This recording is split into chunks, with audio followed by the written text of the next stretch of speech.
Amir, Abdullah, thanks so much for joining us this morning. Weather looks great there. Well, thank you, Spencer. I'm actually at a family reunion up here in California. Oh, wow. It's beautiful here, though. Yeah, it's out in the wilderness. I'm glad I got Wi-Fi. Wow. Well, listen, I want to congratulate you. Start off by congratulating you on the signing of Alexander Usyk. That's a huge signing. Thank you. It is. It's huge for everybody in the sport, for us, for them, for boxing, for the heavyweight division, for potential fights that are going to happen. So very happy about that signing. Yeah, that's what I wanted to speak to you about. These potential fights. There's a lot of rumors circulating that we are going to get Alexander Usyk versus Tyson Fury, anthonyjoshua versus Deontay Wilder, and the talk is that this is going to happen in December. Can you confirm that these are the talks that are happening? I can confirm this. I can confirm that Prince Khalid Skill Challenge Promotions is interested in those two fights, those 4 fighters on that month. Sure. Or in that month, rather. But I will also say, piggyback on that, I think it's, I hate like dangling the carrot and, big announcement, we'll tell you in 6 months. And I'm all for a build up and a hype up about, things that are happening. But and the reason that I'm even addressing this is I saw that, people were already talking about it previously. So, and there's so much, and it caught on like wildfire. I would have liked for the talks to have remained confidential, and then once we have everything aligned, to come forward and say, look, this is what we're doing. Because there's also other mega fights, believe it or not, at this caliber that we have discussions and we have interest in. So this fight, the AJ Wilder and the Undisputed Usyk Fury, it has absolute interest. And we have talked to all 4 promoters, all 4 teams.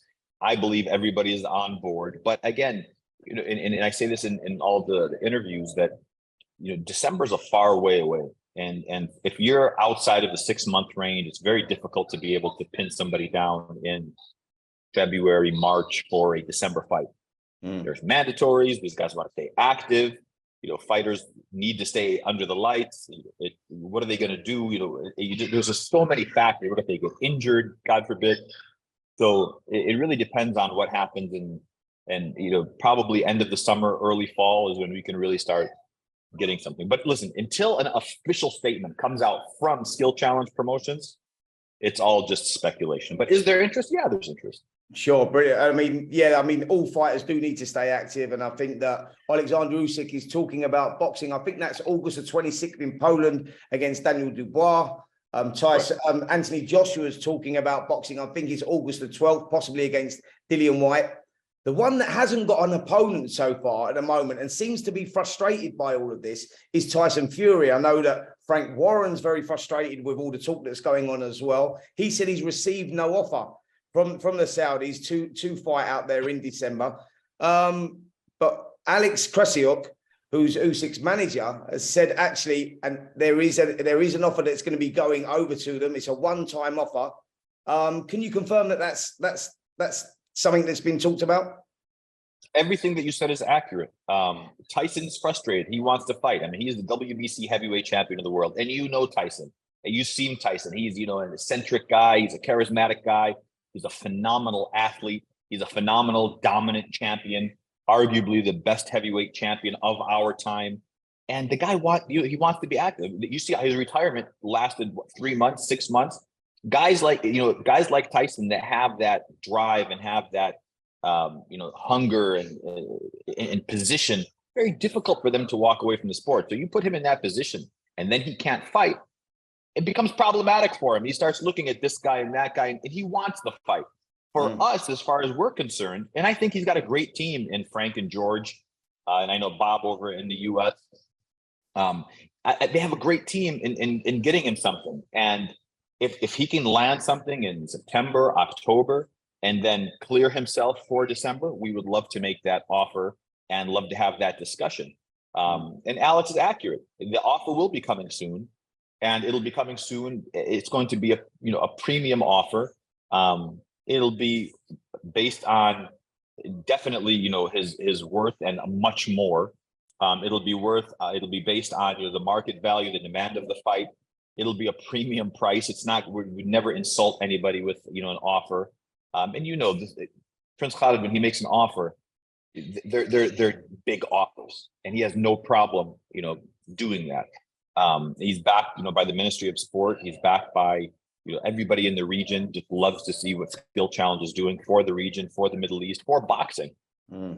So the offer will be there, but it's not going to be a negotiation. It'll be, here's a great premium price. We would love to do the fight, and it's on the table, and we'll hope to make the fight happen. But yeah, you're accurate. I mean, we do have interest in the fight.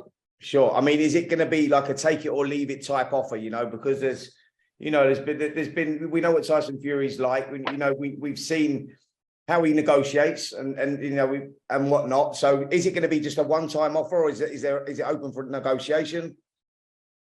It's very easy sometimes in boxing, and if you allow me to say, us as men to pound our chests and say, take it or leave it.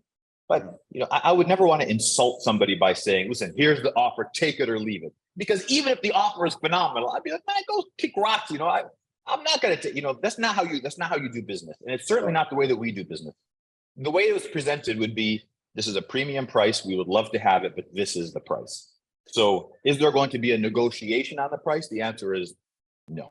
Because the value is the value. And we already know going into this that the offer is a very, very fair offer.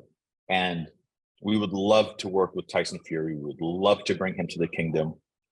I had personally a phenomenal time with John Fury. Mind you, when John came for the Tommy Fury fight, he's so charismatic.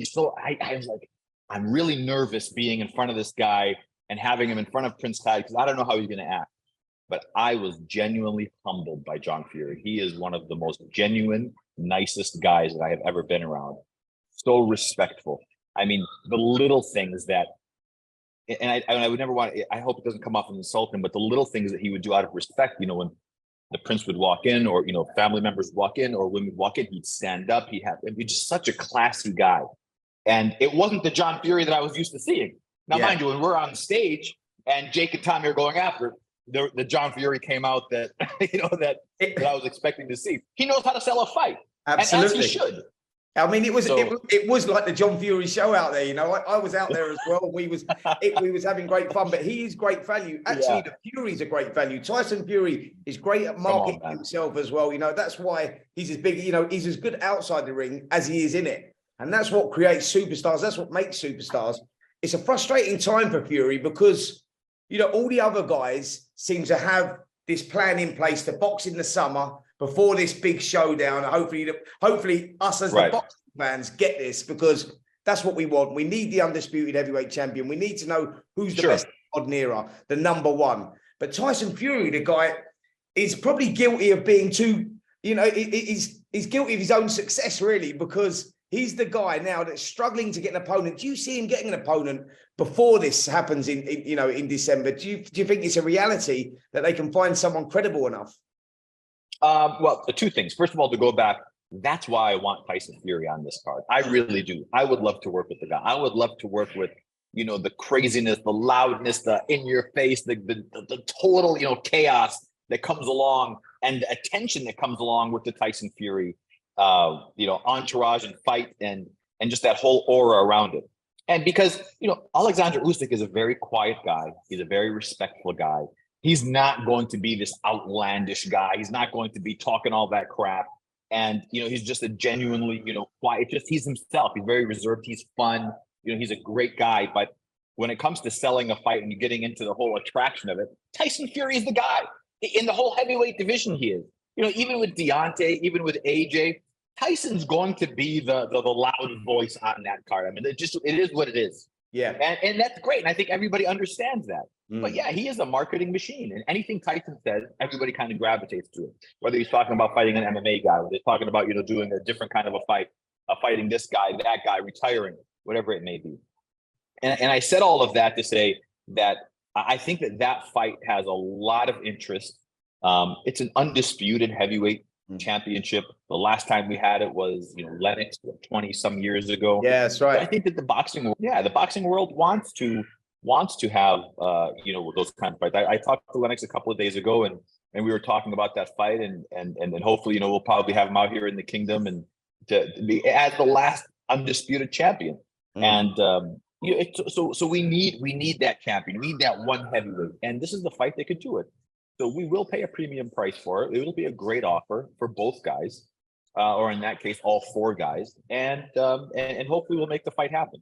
How would the percentage work out on that? I mean, we know that Tyson Fury is the star of the heavyweight division at the moment. Alexander Usyk holds all the other belts. He's got the 3 belts. How does the percentage work on that, you know, with the splits on that?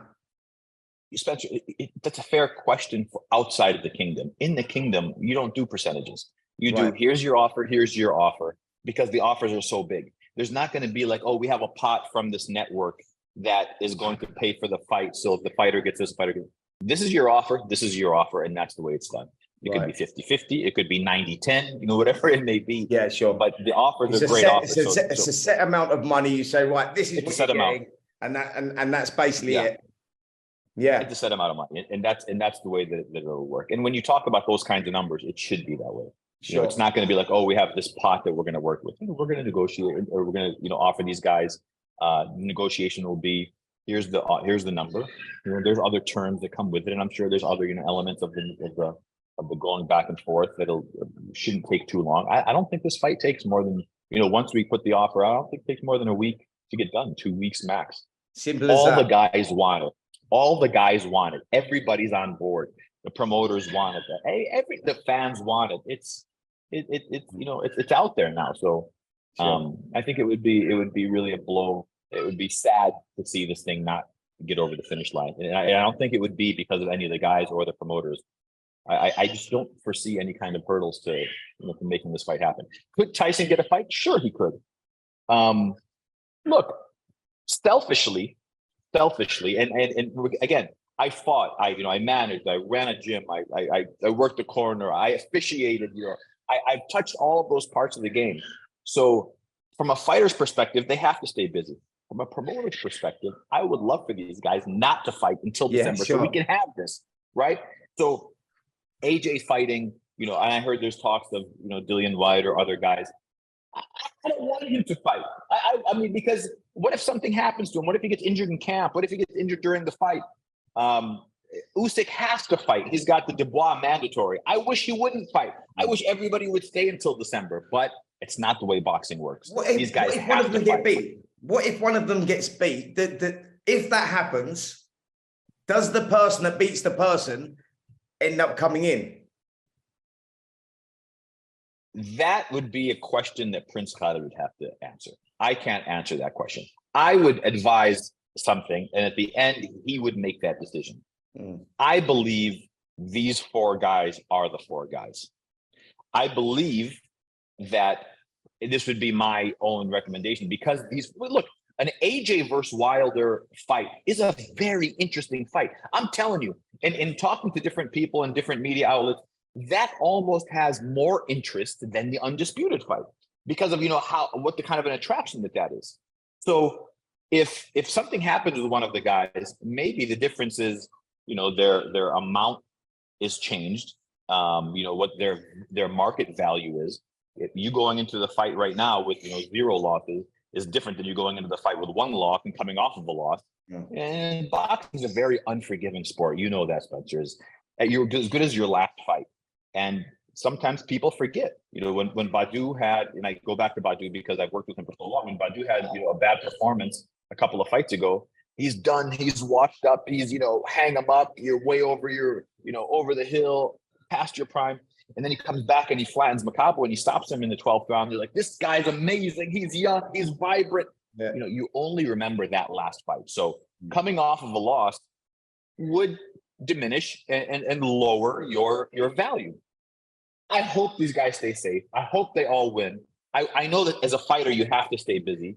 And as a promoter, I want you to all come into December with value today. Could you imagine Usyk at 0 losses, Fury at 0 losses, WBC, WBA, IBF, WBO? Come on, man. And then you have Deontay undefeated. Deontay, you know, coming off of the only losses here with Fury, fighting the undefeated anthonyjoshua. It's a beautiful story. Sure. And when Prince Khalid first put that together, I said, I said, Your Highness, I go, this is crazy. You want to do both of these guys like, different? He goes, no, the same night I want them. Wow. All right, let's do it. I mean, listen, is this a long-term project for the Saudis? Like the Kingdom of Saudi Arabia has shown a massive interest in boxing in the last few years. Is it something that they want to stay involved in long-term? Is it something like, skills challenge? Like, are you looking to sign up more fighters? Where's it going? How big is it going to be, Amir? Wow, what a loaded question. Let me answer it this way. In 2019, when Prince Khalid and Skill Challenge did Clash on the Dunes, the initiative and the plan was to start building the infrastructure. COVID sidelined that in the pandemic. And to my benefit, it sidelined it, which allowed me to be in the position that I am today and jumping on board during this time that we can help structure this thing to move forward. If you know Prince Khalid personally, you'll know what his initiatives are. He's an all-in kind of guy. He doesn't look to do something for the next year or two. He's talking about the next 10, 20 years of what that landscape looks like. And for me, because I interact with him so much and I deal with him so much, it's easy for me to kind of understand it. But from the outside, that's a fair question, is how much can it actually substantiate? I don't want to say the funds are endless. I will tell you this, because that sometimes sounds, pompous or arrogant or whatever. Sure. I'll tell you the finances won't be a problem. I'll put it that way. And I'll tell you, Prince Khalid is going to go out and get everything that he has said. He will deliver on everything that he has promised, and he will absolutely make a mark in this sport. If not over the next 10 years, probably indefinitely over the history of boxing. And it'll always remember the mark that Skill Challenge made in boxing. It is such an interesting time. This is not where we're taking over other promotions. It's not that at all. It's the exact opposite. We're uniting everybody. And this is a very important point where people, call it the takeover, the takeover, the takeover. It's not the takeover. It's working with guys that can't have or can't make the deals with other promoters because there's network obligations, promotional obligations, whatever it may be. We'd come in, buy out the rights of everybody, put them together, and deliver these huge fights that the fans want to see, that the fighters want to get paid for, that the promoters want to get compensated for, that everybody makes out. So it's really a united front of bringing boxing together, not the already fragmented sport that it is, because it is. And I use the UFC a lot. Sorry to cut you off there, Spencer. I use the UFC a lot as the model, and they really did it right. One network, one title, one sanctioning body, one promoter. That's it. And you're the best. You're going to fight number one contender. Number one contender, you're going to fight the number two contender. It all is uniform, and it's very simple. And when you go into a UFC fight, when you go into what it looks like from the very beginning, it's packed. The arena is packed from the beginning, from fight number one, because it's the best fighting the best. I remember attending a Floyd. I don't know if it was the first or second Maidana fight. Amir Khan was on the undercard. Adrian Broner was on the undercard. Like, it was a massive fight. Sure. But it wasn't packed until Floyd got in the ring. How do we change that? I don't know. You have to kind of relearn boxing and restructure boxing. And I'm hoping this is the way that it's going to be. Yeah, that's the long-term goal. The Saudis are looking to restructure it, like you say, because when you turn it happens all the time still now. You go to these great events and you get some amazing undercards, but there's no one there to watch them because they come in for the main fight and then they leave. It's like, it's crazy. But if you could, I don't know how you change it, but if you could make it like, to use KSI as an example, when the KSI boxed last time out at Wembley Arena, you went there at 7 p.m. The place was packed, from the very first bell until the end. They seem to have, from the entertainment value, it was great, and entertainment factor was brilliant because the arena's packed. When the arena's packed, there's a real buzz. And is that the plan, that the goal for the Kingdom of Saudi Arabia to sort of like make events like absolutely that? And I'll even go a step further, Spencer, and I'll say it here first, is we're working with another neighboring country that we're going to be doing co-promotions with, where it'll be a massive front where now instead of 1 or 2 events we're doing a year, or 3 or 4 events we're doing a year, we might be doing 6 to 10 events a year, and they're all going to be on this massive scale of doing big fights, the best fights, the up and coming guys, and really start redefining how boxing is looked at.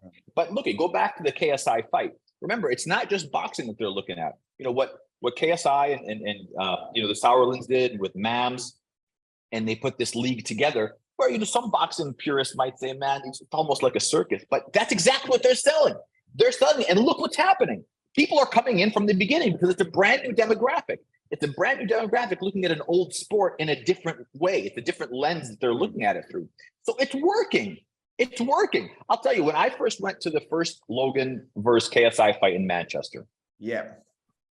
I helped promote that fight, by the way. Did you? Yeah. So at that time, the KSI's manager, Liam, you know, had invited us there, and we were, and I looked around, I told Badu, I said, you know, let's go to this fight. And he's like, what is it, a YouTube fight? I go, yeah, this is, mind you, this is when it was first beginning. Was it 2018, 2017, yeah, something around 2019, 19 maybe. Was, yeah. 19, yeah. And he's like, man, I don't want to go to a YouTube fight. I go, no, Badu, we're going to go to this fight. I'm telling you, this is going to be, think about it. Because I asked Liam, I said, Liam, let me be the lead promoter on it. And he said to me, he goes, we don't need you. Yeah. Like, I mean, he goes, with respect, he's like, between the both of these guys, we've got 40 million people that watch them. We don't need a promoter. And I thought to myself, this is a brand new angle to boxing. It's a brand new demographic. And let me tell you something. We went to the back, and, you know, JJ is a beautiful kid. He's a nice kid, KSI. And him and Badu have a great relationship. So Badu, I told Badu to walk out with this kid. And he goes, bro, I'm not going to walk out with a YouTuber. I said, Badu, you are walking out with the YouTuber. And he's like, come on, Amer, please. I go, champ, just trust me on this. And by the way, Badu is a promoter and a manager's dream. If you anybody can actually have a guy like Badu just listen, I think it would be a lot easier.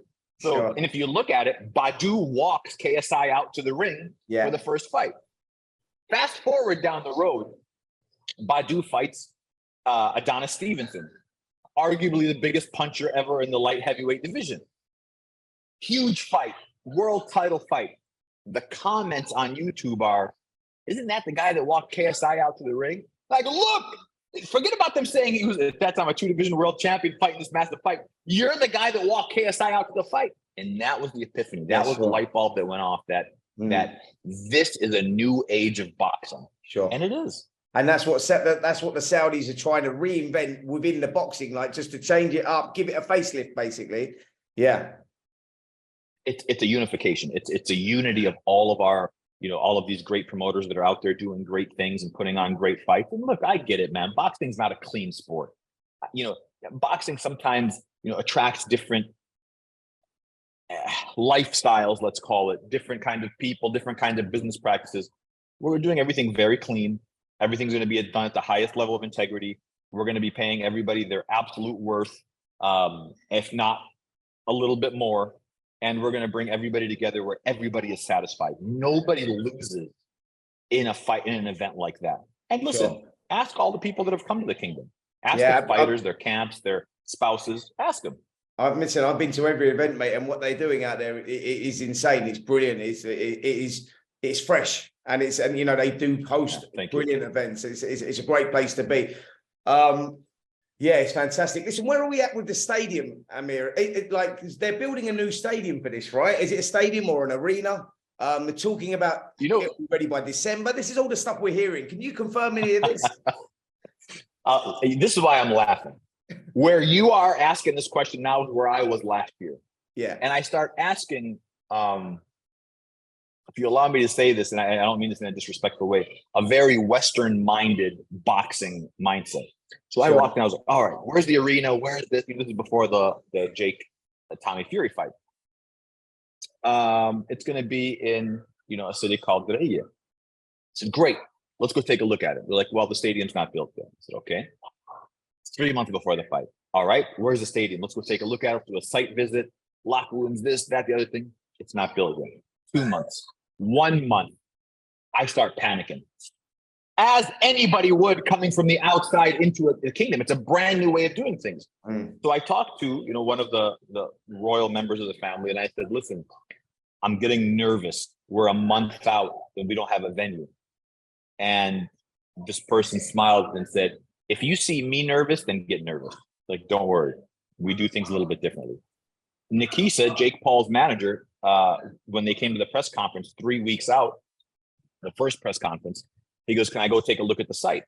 And I said, "Sure. What do you want to look at?" And he's like, "I'd like to walk it, see it." That I go, "Nikisa, you're going to stand in a dirt parking lot." He's like, "You got to be kidding me." I said, "It's not up yet." They put that thing up in less than 2 weeks. What you saw for the Jake Paul Tommy Fury fight was done in 2 weeks. I'm telling you, they do everything differently. Everything is fast. It's strong. It's beautiful. It's just different. It's just done different. So when you ask me 6 months out, 8 months out, is there a stadium? I'm going to laugh at it. What do you have a stadium? Listen, that's not a problem. I understood. That's not a problem. Listen, Amir, I've just got to ask you before we go, do you think this is good for boxing, with the Kingdom of Saudi Arabia getting involved? Yeah, obviously we're going to get the fights that we all crave for. We're going to get the undisputed fights, etc. You're saying going to stay in there long term, but is it good for the fans, the people that have to travel, because all the big fights likely to end up in Saudi Arabia?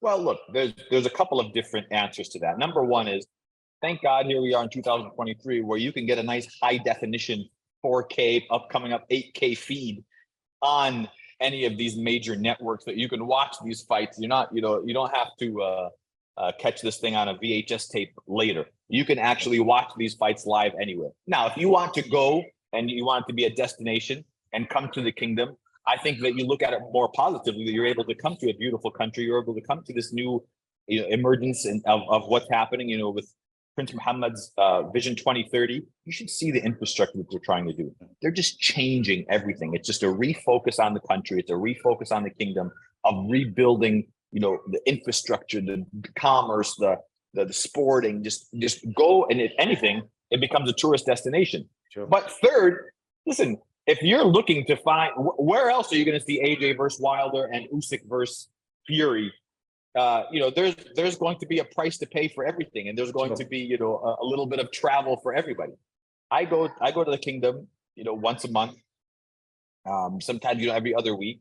That's a 24-hour haul for me from Las Vegas. So, but in the end, it's all worth it. So I think you have to look at the value versus the sacrifice. Sure. And if you want to go see events like that, then go. I mean, look, we put on the biggest hybrid fight ever. Tommy Fury versus Jake Paul with a co-main of a WBC world title fight, Bellew and Makabu. The place was packed. It was sold out, 10,000 people. And tickets went on sale, I think 2 or 3 weeks beforehand. They were gone within an hour.